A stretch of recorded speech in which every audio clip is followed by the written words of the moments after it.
Collaborative problem solving is super important in positive discipline. It's a way of bringing together that idea of being kind and firm at the same time. On the one hand, we're addressing the problems that we're having with our kids. We're addressing unacceptable behavior and we're establishing limits around those things. At the same time, we're honoring our children's experience of these problems and including their voice in the process of finding solutions. For example, if my kid is struggling with getting out the door on time in the morning, with getting ready in the morning, I am going to sit down with my kid at a time that is not in the morning when we're actively struggling with this. When we're both cool, calm, and collected, I'm going to have a conversation with them where I say, hey, I've noticed we're having this problem and I'd like to work with you to find solutions to make it better. Together with my kid, we're going to brainstorm a list of possible solutions. And I'm going to write down any idea my child has, no matter how outlandish it might seem. I'm going to write down my own ideas, and together we're going to choose one of those ideas that we can both live with to try for a week or a day or whatever might be appropriate for the problem. At the end of that period of time, maybe you got lucky and you've solved your problem. More likely you haven't, and that idea won't have worked, and you're going to have to go back to your list again and have another conversation with your kid where you say, that didn't work, let's pick something else. And you'll try that for another week. And maybe you have to continue to do this over and over and over. And you might start to feel like, oh, this is frustrating, we're not getting anywhere. But keep in mind that this is a problem that you've been struggling with anyway. And there are no magic quick fixes that are going to be lasting and healthy.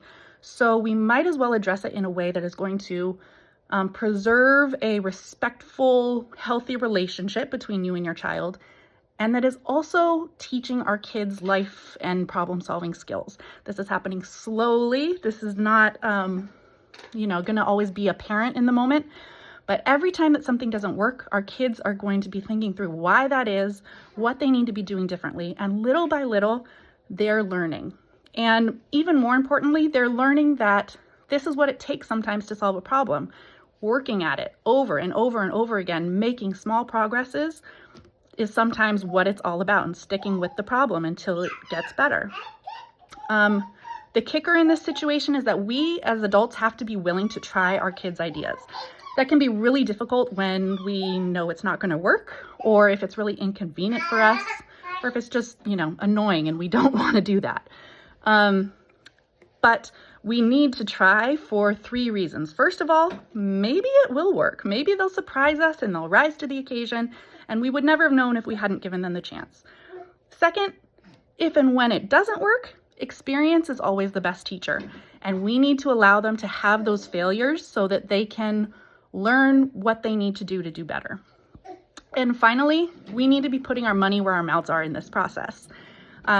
This process requires that we are truly willing to collaborate with our kids. If we go into this thinking that we'll make our kids feel nice and happy so that they'll be willing to do what we want them to do in the end, it's not going to work. They're going to sniff that out and we won't be successful. We have to be honestly open to trying out their ideas, showing them that we are actually taking them seriously by following through with some of their ideas.